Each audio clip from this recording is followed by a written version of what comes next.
how America leaving NATO could cause World War III. This is going to be an interesting video. Let's just show it to this man. Ukraine, March 2023.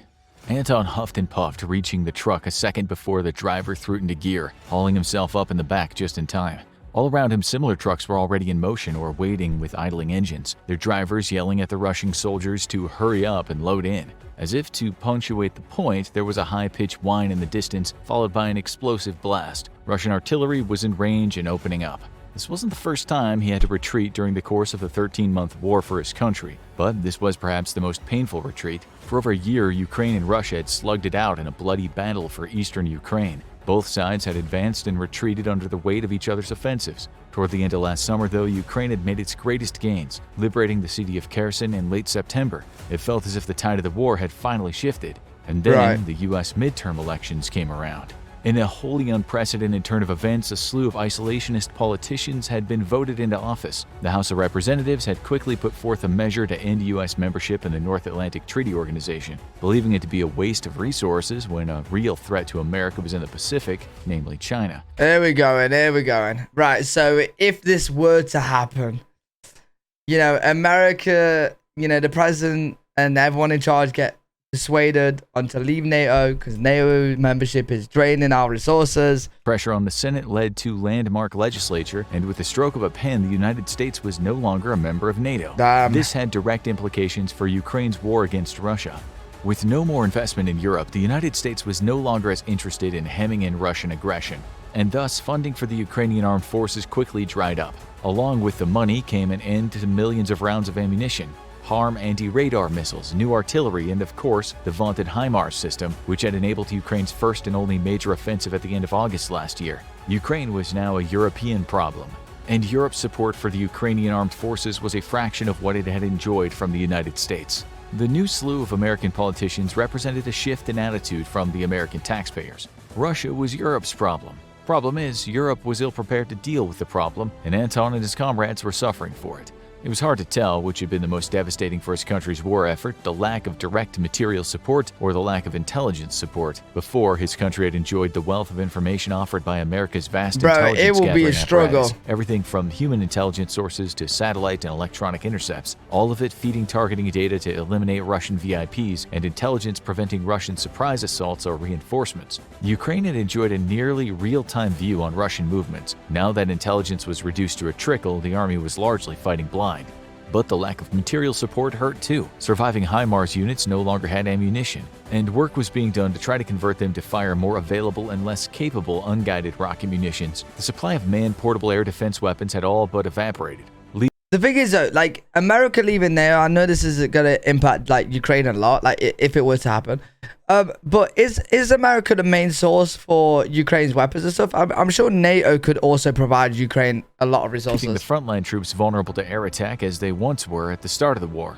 Russian tanks can now operate with greatly reduced fear from anti-tank missile threats, as the U.S. had provided the bulk of Ukraine's anti-armor capabilities via its Javelin ATMs. For Anton, the decision for the U.S. to withdraw from NATO and from Europe itself meant he was in retreat once more, but this time it felt much more final. NATO headquarters, Brussels, Belgium. The Ukrainians were taking a beating, now in general retreat across the east. Major General Alex Tuvich shook his head sadly, reading the intelligence reports in his hand. The U.S. was still tasking satellites, ELINT, and human sources in the war in Ukraine, but it just wasn't sharing that information anymore. A damn stupid move on the politicians. Really? Just because America's left? But NATO is still crazily strong without America. Half thought the general to himself. With a sigh, it's good that NATO has America, but if America were to leave, NATO would still be strong. At the report to the Specialized Disposal Unit for Sensitive Documents, it was the last piece of hardware in what was his former office inside NATO headquarters as a special attaché to the organization, which had lasted for 8 decades, but was now in serious jeopardy of collapse. He waited to confirm the disposal unit did its job. With a hum of energy, it flash incinerated the document, leaving behind only ashes. He knew its job was done when he could smell the slight aroma of burning paper. He wouldn't bother sending an aide for the device. The Euros could have it, along with his empty office. General Tuvich stood and took in one last look at what was once one of the cornerstones of American global strategy, then turned his back on the office and 80 years of highly successful foreign policy and walked out the door. He was met by his aide and driver. There was a waiting U.S. Air Force passenger plane at the nearby military airfield, which would return him to the U.S. via Britain, as America and the U.K. still maintained a security alliance. U.S. forces and bases there weren't being deactivated as they were across mainland Europe. As he passed within a few doors of one of the General Assembly meeting rooms, he could hear the Latvian representative practically I love how the story is like, I'm like feeling it's real. screaming at his NATO partners. He didn't blame them. Since the U.S. announced its withdrawal from the alliance, Russia had reinforced its eastern flank along the Baltics. It was all but a certainty that Russia would attempt to intimidate the breakaway Soviet republics into returning to the fold. He wondered if they would actually use force, though, and what the hell Europe would do about it if they did. As he turned the corner, he was greeted by Lieutenant Colonel Beaumont Deschamps, one of France's representatives, here at Brussels headquarters. The two had enjoyed a close working relationship, and he quite liked the man. He barely even held the fact that he was French against him anymore. For his part, Deschamps ignored that Tuvic's favorite meals typically included hamburgers of some sort. Oh, we all love a burger and fries. Tuvic, speaking in a thick Alsatian French accent. Your government could have at least left us with logistical support. I agree, damn foolish of the politicians, but... Tuvic shrugged his shoulders. Americans got tired of paying the bills for European security. Deschamps bristled at the comment, yet he couldn't deny there was at least some truth to this. His own nation was only 0.07% away from meeting the alliance's minimum funding goal of 2% GDP and had only increased spending in recent years under intense pressure from the U.S. What is that American expression? The merd is soon to hit the fan? Major General Alex Tuvic nodded solemnly. Yes, my friend, the merd is in fact about to hit the fan. Satsa, Estonia. 12 Mi-8 helicopters of the Russian Aerospace Forces crossed the border into Estonia, flying just barely over the rooftops of the neighboring town of Satsa. The helicopters set down at pre-planned positions around the western perimeter of the town, disgorging their squads of Russian paratroopers.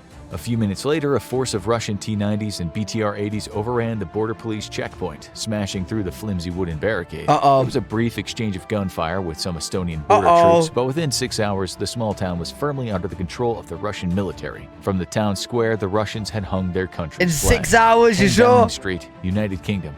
The British Prime Minister, the Russians had hung their country's flag. 10 Downing Street, United Kingdom. The British Prime Minister did her best to hide her concern. You got it wrong. You got it wrong. We have our Prime Minister's a male. It's Rishu. Arrayed before her on multiple screens were the leaders or representatives of the remaining members of the NATO alliance. The emergency conference had been called immediately upon reports of the first Russian troops crossing into Estonian territory. In the last 6 hours, the Russians had secured the small town, and the new satellite reconnaissance seemed to indicate that they were digging into defensive positions. Estonia had attempted to fly several drones over the area, but they had all been shot down, so live intelligence was out of the question. However, it didn't seem as if the Russians had any intention of advancing their attack. The Prime Minister realized she'd been asked a question and snapped out of her internal mental review. I'm sorry, what was that? The representative from the Estonian government was on the main screen, looking understandably frustrated. Ma'am, I'm going to ask you again, will Britain honor its commitment to NATO's NRF? And that was a question with a million implications. She could feel the weight of history pressing down on her. The fate of Europe in the 21st century very much depended on her answer. NATO's response force and very rapid response force had been set up to deal with exactly this type of Russian incursion. It was well known that for at least a decade, Russia's Vladimir Putin had toyed with the idea of a fait accompli attack against NATO, the seizure of a single meaningless village somewhere along the Baltics, not enough to warrant full-scale war in normal circumstances, but enough to test the NATO alliance. If NATO hesitated, the entire concept of mutual defense collapsed and the alliance would inevitably splinter, exactly as Putin wanted. Despite his catastrophic setbacks in Ukraine, which were now being reversed, America's exit from the alliance had given him exactly the opportunity he'd been dreaming of. He didn't even wait for America to fully leave the continent. European Command still had several dozen planes waiting to be loaded with equipment in airfields across Germany. The PM looked over at the screen with the Turkish representative. Turkey had been striding a fine line between Europe and Russia for years now, but had so far seemed to be committed to the alliance in regards to assisting Ukraine. However, the incursion into Estonia had put Turkey in a position where it finally had to decide who it really wanted to be friends with, and faced the prospect of fighting Russia without US aid. Well, she could already see the answer on the man's stony face. It wasn't that NATO without America wasn't a match for the Russian military, it's that the US provided the very backbone of what a modern army needs to win a fight. Transportation, logistical support, and special mission aircraft. Yeah, but the thing is, like, without America, NATO is still super strong. US firepower was considerable and nice, but it was the loss of US logistics and support assets that made a response to Russia's incursion difficult. The alliance had scrambled to shore up its deficiencies since the US announced its surprise exit, and the response and very fast response forces were at least fully equipped. But those couldn't win a war on their own. They were meant to deter a war, not stop one in progress. Russia had called NATO's bluff, and without US air power and intelligence immediately available to the alliance, it would take weeks to coordinate an effective response from the varying military powers. Britain was having trouble even keeping... It's actually low-key smart for like Russia, like to do like a small village or a small town, because then like they can see if NATO would back them, if they would not. Russia, if NATO was going to back up, Russia could just like back out, be like, okay, no, it's all good. We'll give it back, and then NATO wouldn't do anything because they don't want a full-blown war, and Russia knows that. Or if NATO don't do anything, then you know, shit.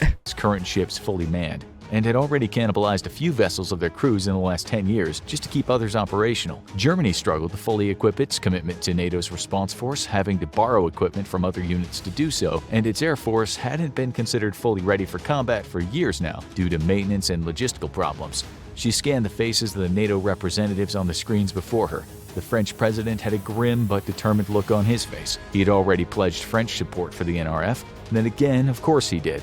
France seemed to be one of the few powers in Europe whose military was ready for such a war, she thought sadly. The Polish representative looked equally grim and determined. Poland was fiercely opposed to Russian aggression, having suffered the brunt of it for centuries.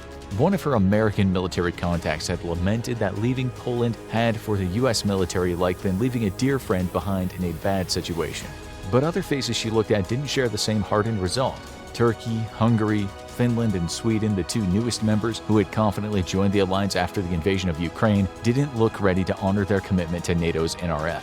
Committing the UK would tip the balance, throwing NATO into a full-scale war. Not doing so meant Russia won, and NATO would come apart at the seams as it lost all credibility. All because of one damn village built too close to the Russian border. Clearing her throat, the Britain Prime Minister prepared herself to make history. Gentlemen and ladies, after much consideration... The thing is, I can't ever see America leaving. I can't... It's a fun little concept, but like... I can't see it ever happening. Unless you guys could and explain why in the comments. I believe it is in Britain's and Europe's best interest if the British Armed Forces... Another really good video. Enjoyed that one. Hopefully you guys did enjoy it too. If you did, make sure to leave a thumbs up, subscribe. If you guys got any videos you want me to react to, leave them down in the comment section below. And I'll see you all in the next video.